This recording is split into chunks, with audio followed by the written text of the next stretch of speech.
Oke, pada step kali ini kita akan belajar bagaimana membuat member atau mendaftarkan member pada saat kita melayani proses penjualan. Jadi caranya adalah, tapi saya jelaskan dulu kenapa harus kita menggunakan member. Misalnya, ada kasus di mana kebijakan perusahaan memberikan sebuah transaksi berupa piutang. Maka kita harus tentukan dulu membernya siapa. Jangan sampai kita memberikan piutang tapi pada kenyataannya member tidak ada, artinya kita tidak tahu siapa yang punya, begitu kan. Nah, sekarang kita untuk mendaftarkan itu caranya mudah sekali. Kita lakukan transaksi seperti biasa, bisa di scan. Oke, kemudian atau pilih berikutnya seperti ini ya. Nah, kemudian kita bisa tekan save atau kita bisa pilih member atau tekan save.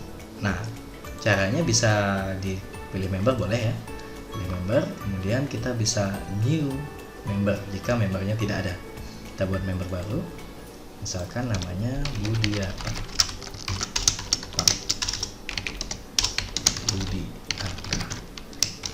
Alamat saya Mataram. Kalau email tidak ada ataupun nomor telepon tidak ada, bisa menggunakan strip ya. Oke. Nah, saya perlu jelaskan di sini untuk yang limit piutang.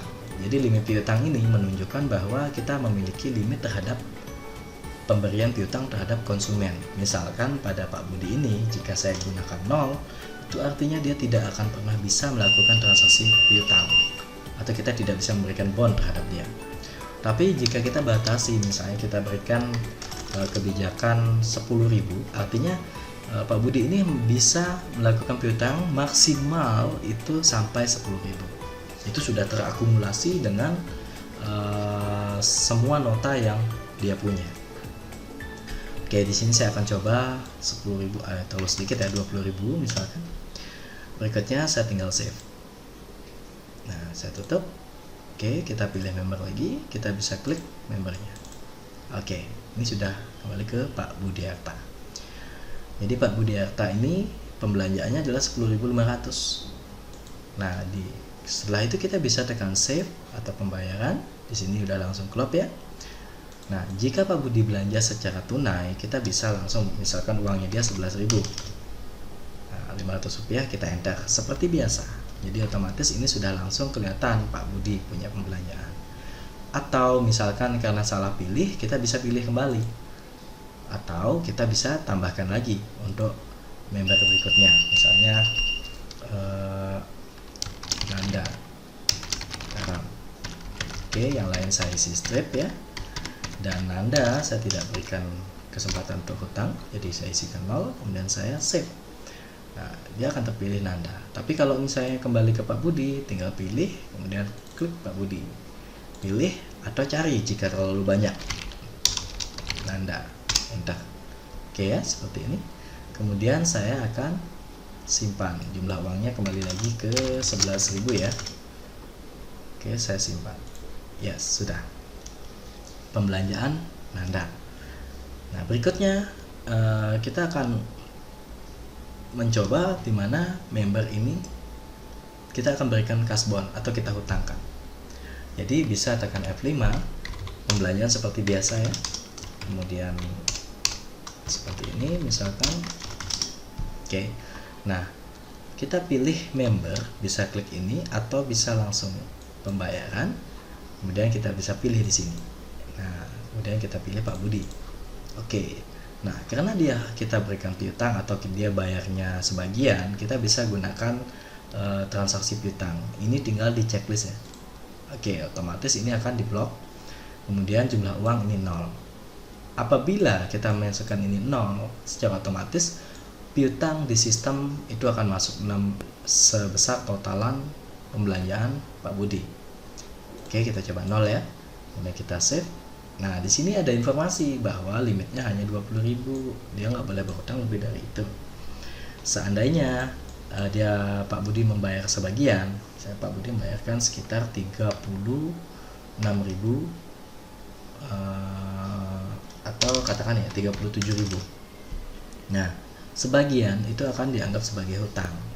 Kemudian ada tanggal tempo di mana kita bisa menentukan untuk batasan kita berikan sampai tanggal 22 itu pembayarannya. Nah, berikutnya tinggal kita save. Nah, pada form ini menunjukkan bahwa Pak Budi melakukan transaksi senilai 56.000 sekian, di mana dia hanya membayar awal yaitu 37.000. Nah, sisanya akan dianggap sebagai hutang. Kita tinggal save. Oke ya.